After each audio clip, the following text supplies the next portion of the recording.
It's Lish from Devalishangell, and today I'm going to show you how I sewed this style top. The pattern and the link to the supplies that I used are in the description. This is the original design that I was going for, and yes, this is actually how I made the pattern. I just put a bunch of tape, painter's tape around me, and then I drew the shape I wanted out with the Sharpie, and then cut it out, made sure these curves matched up. So here are some other ones that I have made. Here's what the pattern looks like once you download it and cut it out. There's a little pictogram to show you what it should look like and how to put it together. The sizing chart is based on the different colors, so just make sure you cut out the solid line. The dotted line is for reference when doing the strap channels, which you'll see later in the video. So it's just kind of reference of where to fold over the fabric. Please note, I had this pattern created by somebody else, but I'm trying to learn how to create my own digital patterns, so I may end up updating it a bit. So if you already have the pattern downloaded, when I do update the pattern, it'll just send you an email saying, hey, this is the new version of the pattern. There's plenty of ways that you can adjust this pattern as well. For example, if you want this part to be wider, maybe you have like a bigger bust, you can always just like make that part wider. If you want the back to be wider, you can adjust pattern piece number 4 to have this part wider. If you want the pattern to be longer, maybe you have a longer torso, you can always add to it. I always suggest making the pattern first with like muslin fabric to see how you like it before creating it with the actual fabric. The straps have a couple inches added to it because it's always better to make it longer than too short. So you can always cut those straps down after you sew them. I'm making my top out of some jeans that I thrifted. And here's my pattern. You don't have to use jeans. You can just use like any type of fabric that doesn't really have a lot of stretch to it, like woven fabric. Here are some of my supplies. Please ignore my half-eaten bagel in the top corner. Anyways, most of my supplies are linked down in the description. If you have a question about what I'm using, just comment and I will gladly provide the link or let you know where I got it. So first things first, I'm going to take apart these jeans. So I like to seam rip the labels and the pockets.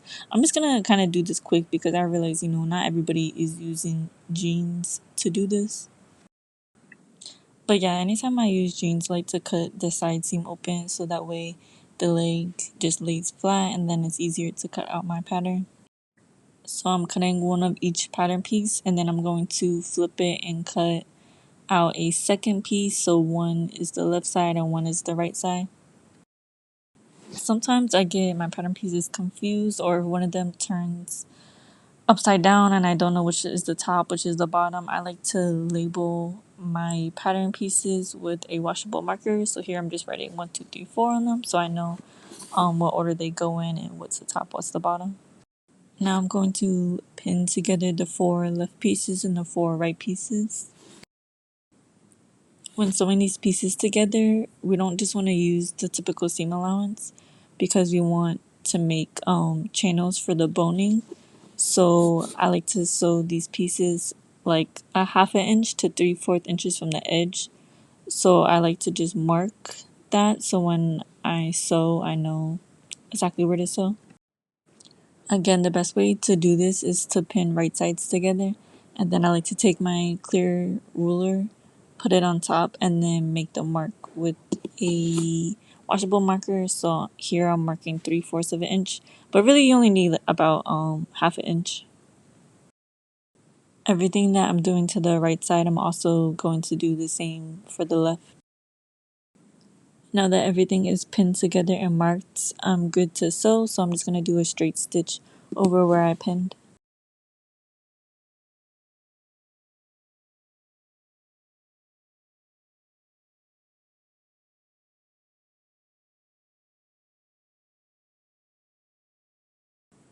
Here's what that looked like once I was done sewing.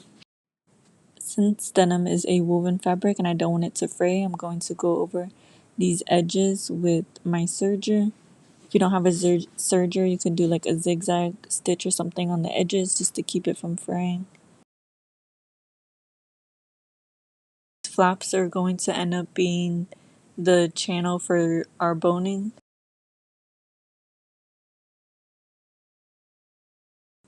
Here's what it looks like once I serge them all together. Now I'm going to take the flaps and push them all towards the back, so towards panel 4, and then pin them down to make the channel for the boning. Once these are all pinned, I'm going to sew again with the straight stitch, so I'm going to sew it about where the serger thread is. Here's what that looked like once I was done pinning it. You want to make sure that you're sewing these channels just wide enough for the boning to fit in. If it's too small, the boning's not going to fit, and if it's too wide, it's just going to look weird and the boning's going to just move around too much.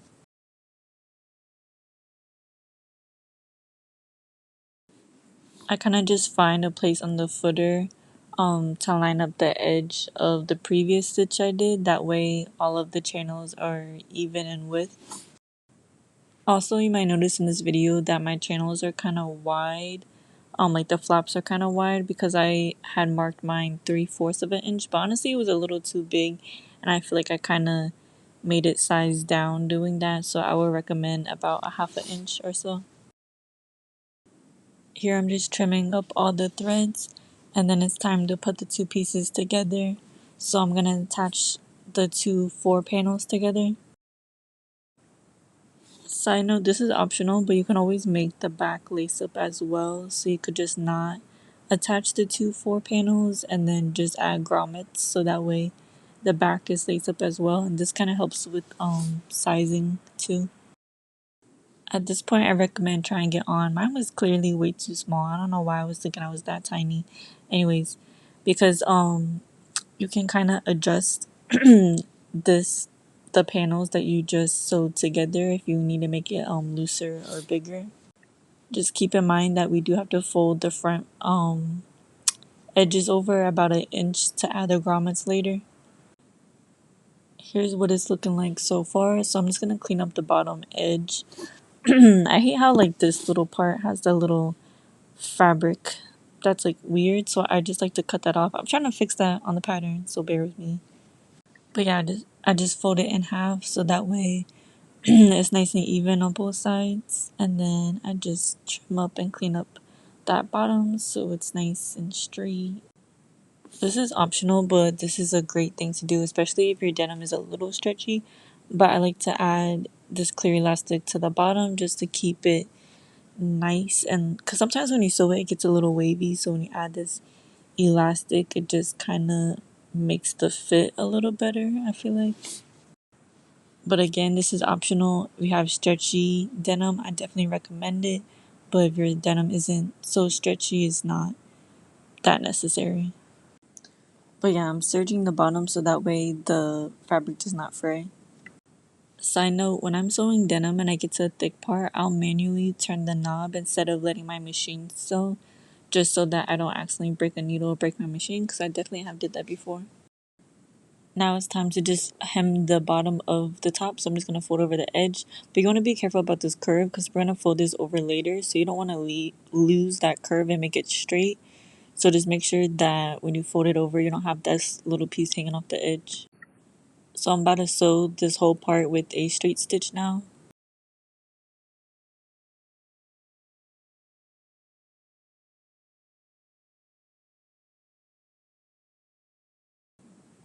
And just like I mentioned with the serger, if you're sewing a thick part of the denim and you're worried about your machine or needle breaking, you can just manually turn the knob and sew it so that way you don't damage your machine. Here's what that looked like once I was finished.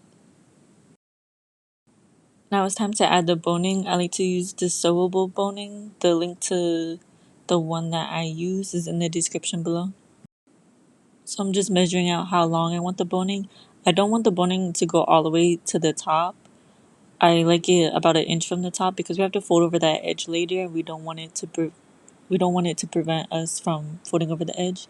And then with the nail file, I'm just filing the corners, that way they're not sharp and poking through the top. The next step is to hem the edges of the top. I'm going to do the same as I did with the bottom and just kind of clean up the edges and make sure that everything is nice and even. Once that's done, I'm going to do the same as I did with the bottom and serge the top so that way there's no fraying. And I'm going to add that elastic just for a nice fit. So here's what that looked like after. And now I'm just going to double check that everything is nice and even and then fold over the edges and sew them down with a straight stitch on my regular sewing machine. For denim or any fabric like this, I always use just a regular straight stitch and my length is on 3. Here's what I was talking about earlier when I was saying manually turn this knob. For thick parts, it can be kind of annoying, but it's better than breaking your machine. Here's what that looked like once I was done hemming the top. So now I'm going to serge the sides so that way it doesn't fray.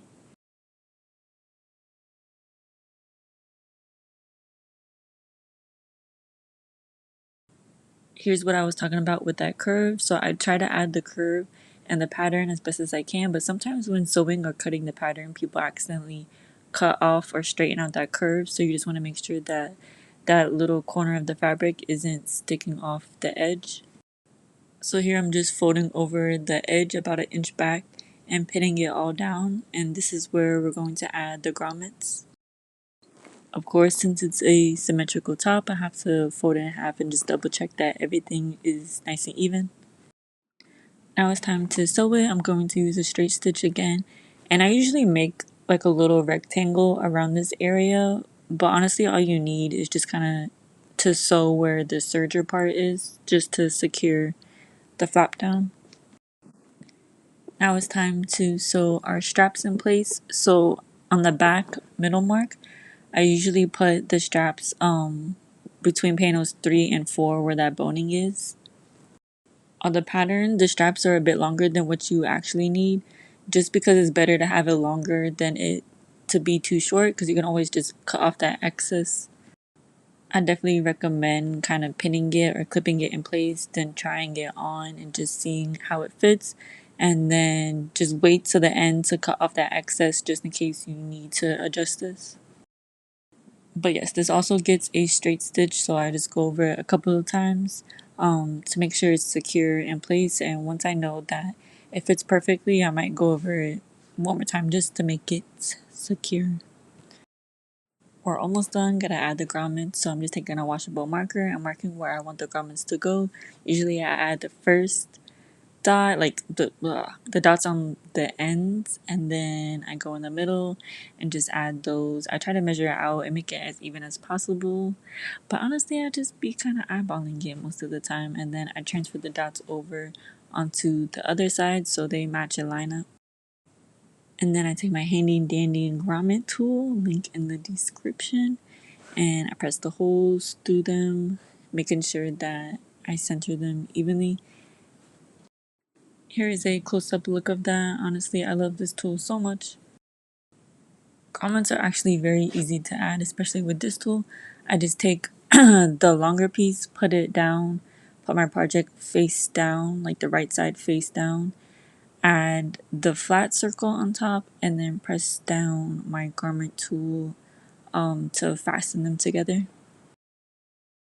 You can throw it in the washer and dryer to get rid of these marker marks, or even just take a damp cloth and rub the markers out.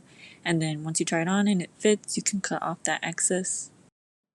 I'll put the link below to this cording that I use. It's actually like netting for lacrosse nets. I burn the ends so that it doesn't fray, and then just lace up my top.